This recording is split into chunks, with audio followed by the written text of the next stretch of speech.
Oke, halo guys, welcome back to Korea Damit bersama orang Korea yang medok.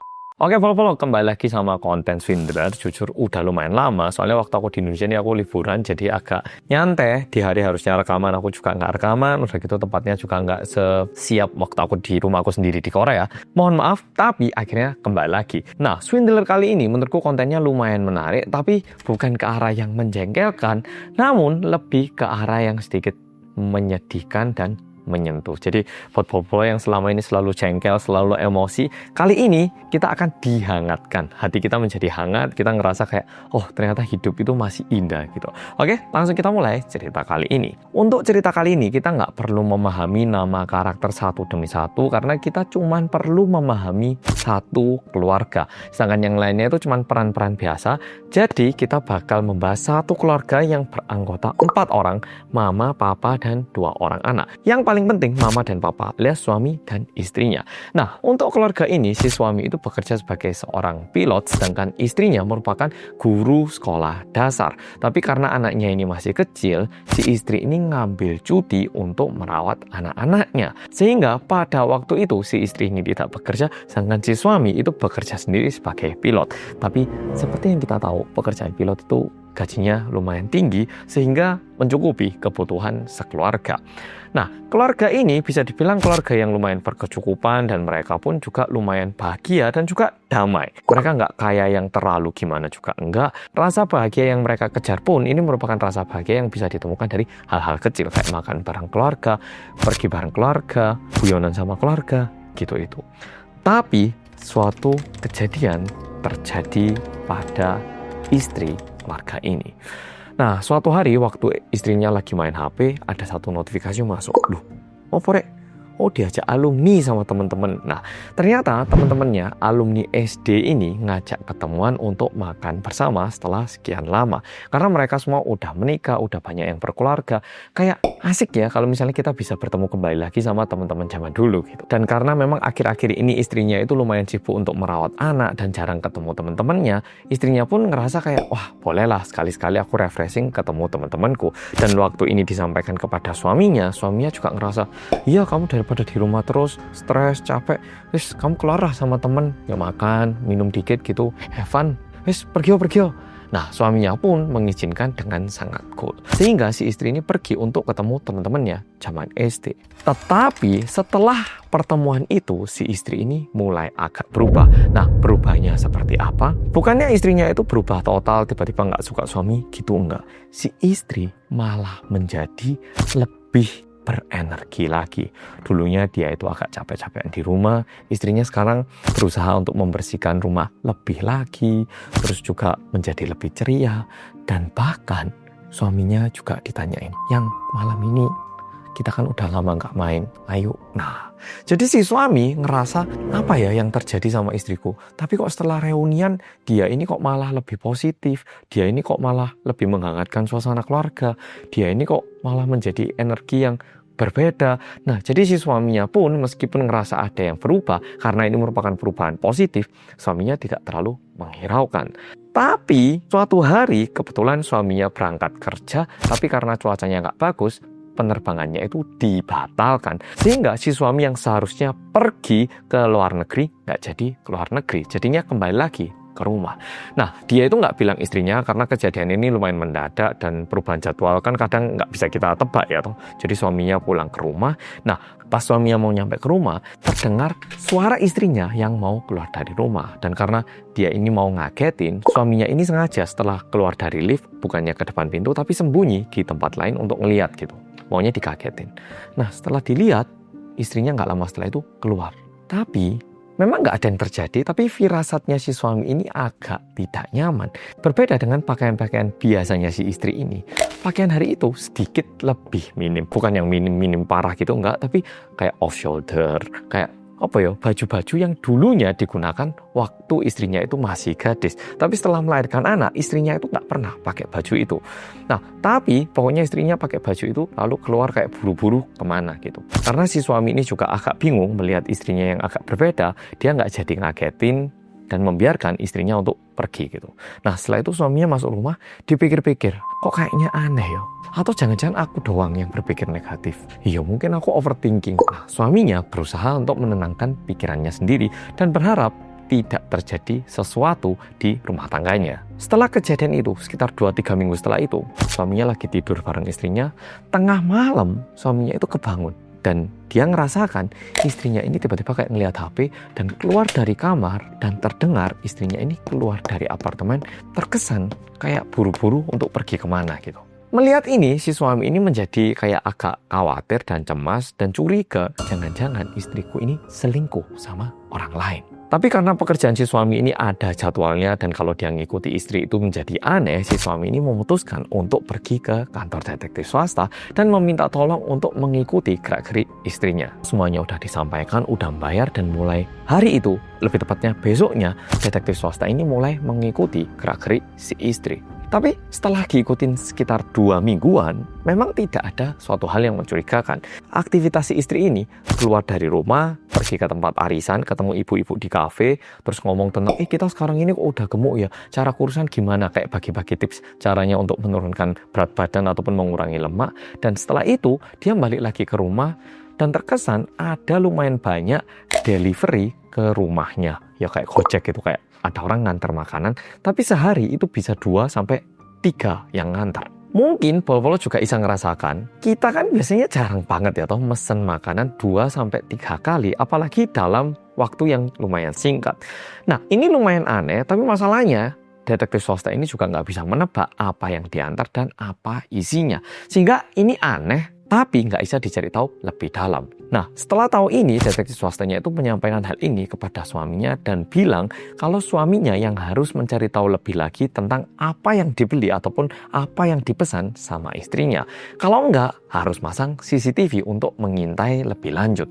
Tapi masalahnya, si istri ini ternyata orangnya lumayan teliti, jadi kalau misalnya ada barang yang tiba-tiba ada di rumah, istrinya itu pasti menyadari. Sehingga masang CCTV itu tidak mungkin dan satu-satunya cara yaitu suaminya ini harus menggeledah tempat sampah, ngelihat kira-kira apa yang dipesan. Tapi setelah digeledah, suaminya ini nggak menemukan kotak makanan ataupun kayak bungkusan-bungkusan makanan yang seharusnya ada kalau istrinya pesan makanan. Nah, aneh ya toh, ada 2-3 orang yang mengirimkan makanan per hari, tapi tidak ada bungkusan ataupun packaging makanan delivery gitu. Kan agak aneh, berarti yang dipesan adalah sesuatu yang lain yang mungkin kita belum tahu. Dikarenakan itu, si suami dan juga detektif swasta, mereka ini jadi lebih bingung lagi. Emang apa sih yang dibeli dan apa yang terjadi kok sampai ada delivery bolak-balik datang, tapi nggak ada barang yang ditemukan di dalam rumah. Dan karena ini aneh, investigasinya ini diperpanjang. Jadi detektif swastanya ini dibayar lebih lagi untuk mengikuti gerak-gerik istrinya.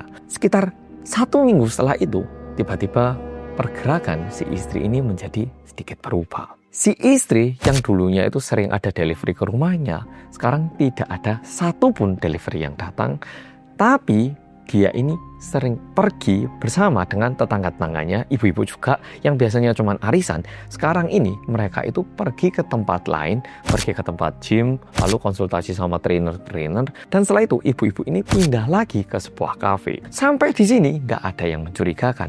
Masalahnya, beberapa saat setelah itu ada orang-orang yang bawa tas-tas gitu dan nganter ke meja itu. Setelah itu mereka dibayar pakai cash. Satu orang datang, dibayar, balik. Ada lagi ibu-ibu datang, ngedrop, dibayar, pulang. Ada mahasiswi datang, ngedrop, pulang. Nah, kita nggak tahu apa yang dibeli, tapi terkesan mereka ini membeli sesuatu bersama-sama dan berbagi produk yang mereka beli. Nah, karena ini agak aneh, detektif swasta ini memutuskan untuk coba tanya ke salah satu orang yang mengantarkan barangnya ataupun menjual barang ini ke ibu-ibu itu. Detektif swastanya datangi dan tanya, "Misi, kami sebenarnya udah tahu semuanya. Daripada saya laporkan polisi, ngaku aja ke kita. Sebenarnya kamu jualan apa?" Nah, dibilang gini. Nah, mahasiswi yang barusan ngedrop barang itu, dia kayak agak kaget dan karena nggak mau ada masalah, dia ngaku apa yang dia lakukan. Ternyata barang yang dibeli oleh si istri bersama dengan ibu-ibu lainnya yang tinggal di satu apartemen ini adalah obat bernama Phentermine. Nah, kalau ini kita search di Google, muncul bahwa ini merupakan obat yang membantu untuk diet ataupun mengurangi nafsu makan ataupun mengurangi berat badan. Tapi masalahnya, kalau di Korea ini tergolong obat yang terlarang. Jadi bukan terlarang dalam artian nggak boleh dipakai, tapi merupakan obat yang hanya bisa dibeli dengan resep dokter. Nah, kenapa ibu-ibu ini mulai beli ini dan sebenarnya apa yang terjadi? Nah, sekarang baru aku ceritakan apa yang terjadi saat dia pergi reuni sama teman-teman ataupun alumninya. Di saat si istri ini pergi ke tempat alumni, sebenarnya si istri ini dulunya itu terkenal cantik banget dan merupakan cewek yang paling disukai oleh banyak siswa-siswa gitu. Tapi setelah berjalannya waktu, dia ini juga agak menggemuk sehingga penampilannya itu tidak semenarik yang dulu. Tapi di situ ada satu temennya yang masih kurus, cewek gitu. Dan karena si istri ini pengen tahu, dia tanya, kamu kok bisa sih masih langsing gitu? Gimana caranya?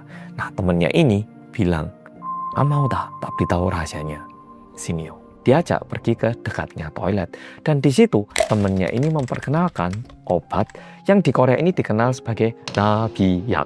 Nah, yak itu artinya obat, nabi artinya kupu-kupu. Kenapa obat kupu-kupu? Karena bentuknya itu kayak kupu-kupu. Dan ini obat sebenarnya sempat viral di Korea. Bukan karena aku beli atau gimana, tapi sempat viral memang di sosmed. Kalau ini sangat efektif, tapi bikin kecanduan.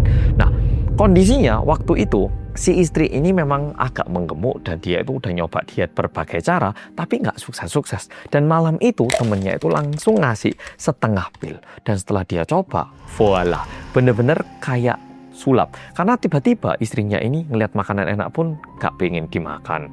Ngelihat minuman yang kelihatan enak pun nggak lapar. Kayak tiba-tiba dia itu bisa mengatur nafsu makannya dengan segitu mudahnya. Bahkan nggak tidur pun badannya itu lumayan fresh. Karena ini merupakan obat yang sedikit terlarang. Jadi kandungannya itu memang kenceng banget dan juga mengakibatkan rasa kecanduan.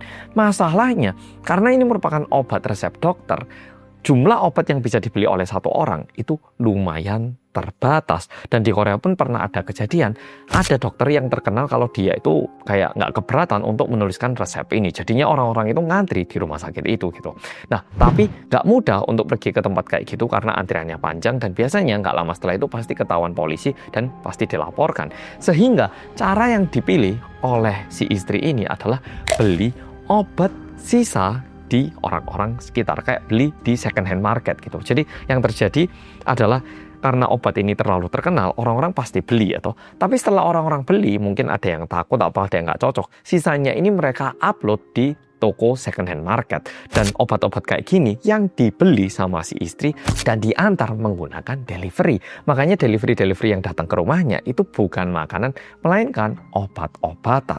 Tapi masalahnya karena biayanya ini tergolong mahal kalau terus-menerus pakai delivery, lama-lama si istri ini mulai mencari teman-teman di komplek apartemennya yang juga butuh obat diet. Dan setelah itu mereka memutuskan untuk pergi ke daerah yang banyak orang-orang yang mau menjual obat-obatan kayak gini. Jadi nyari orang-orang yang mau pergi ke dokter dan setelah mendapatkan resep obatnya ini dijual kepada mereka dengan harga yang lebih mahal gitu. Dan itu adalah momen yang dilihat sama detektif swasta. Mereka ini di kafe dan ada orang-orang yang terus-menerus datang untuk menjual obat-obatan ini dan mereka beli dengan harga yang lebih mahal. Nah, setelah detektif swasta jadi tahu tentang hal ini langsung disampaikan kepada si suami dan si suami baru nyadar.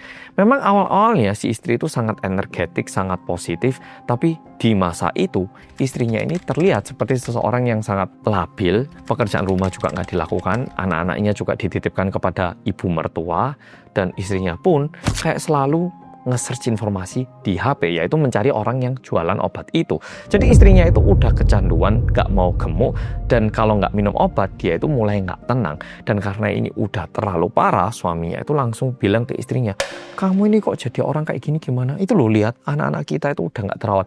Kulkas kita ini loh, makanannya udah busuk-busuk, kamu udah nggak mau bereskan. Kamu ini kok jadi kayak gini gimana sih? Dan setelah ada adu mulut seperti itu, istrinya ini tiba-tiba lari keluar dari rumah, dan dia ini mulai ngelihat sebuah halusinasi sehingga ditabrak mobil.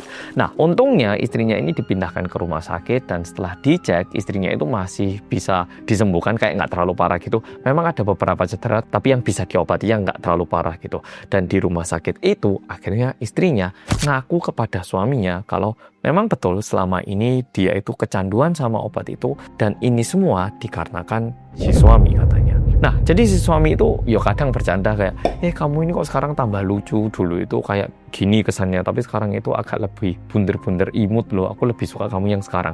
Nah, jadi perkataan-perkataan yang sebenarnya guyonan ini menjadi sebuah rasa tidak nyaman kepada istrinya, dan di saat dia pergi ke alumni, dia itu nggak cuma jadi tahu kalau ada obat seperti ini, tapi teman-temannya juga bilang kayak, suamimu lo pilot, wah pasti sekitarnya itu banyak pramugari-pramugari cantik, hati-hati loh kamu, nanti ada pelakor yang nargetin suamimu, hati-hati kamu. Dan informasi-informasi seperti ini yang ternyata memojokkan si istri sehingga dia pun memutuskan untuk mencoba obat itu, dan setelah melihat khasiatnya dan dia pun tidak mau kembali ke tubuh aslinya. Dan ini merupakan kejadian yang beneran nyata di Korea. Beberapa kali sempat terjadi kayak kecelakaan mobil, anak-anak yang kecanduan, dikarenakan adanya dokter-dokter yang motifnya itu jualan obat, bukan untuk mengobati orang-orang yang membutuhkan. Jadi terkesan ini obat itu memang efektif dan sangat membantu kepada orang-orang yang membutuhkan, tapi masalahnya banyak juga orang-orang yang seharusnya itu nggak butuh obat-obat ini, tapi mau mendapatkan efeknya. Dan kebanyakan orang-orang yang kecanduan obat-obat ini, berdasarkan berita di Korea yang aku baca, mereka ini adalah orang-orang yang sebenarnya bukan super obesitas, ya paling gemuk sedikit dan pinginnya kurus singset, alias tujuan kecantikan gitu. Tapi pada akhirnya untungnya keluarga ini menjadi hangat kembali karena si suami juga jadi tahu isi hati si istri, dan si suami juga meluruskan kalau dia itu tetap benar-benar sayang sama istrinya dan tetap cinta sama istrinya, dan mulai saat itu dia juga janji tidak akan bercanda dengan hal-hal seperti itu. Dan sama halnya si istri pun memutuskan untuk berubah menjadi diri yang lebih positif lagi. Oke, Pol-Pol, jadi cerita kali ini sampai di sini. Tentu ini merupakan sebuah cerita yang sangat relate karena aku pun setelah masuk usia 30, badanku nggak kayak dulu, tapi tetap berusaha ya, tetap berusaha. Tapi di satu sisi aku juga ngerasa manusia itu paling cantik ketika mereka itu terlihat sesuai dengan usianya. Kalau ibu-ibu ya harus kelihatan kayak ibu-ibu. Kalau pelajar ya kelihatannya harus pelajar. Pelajar tapi mau kapan kayak cewek usia 40 misalnya, juga nggak cocok.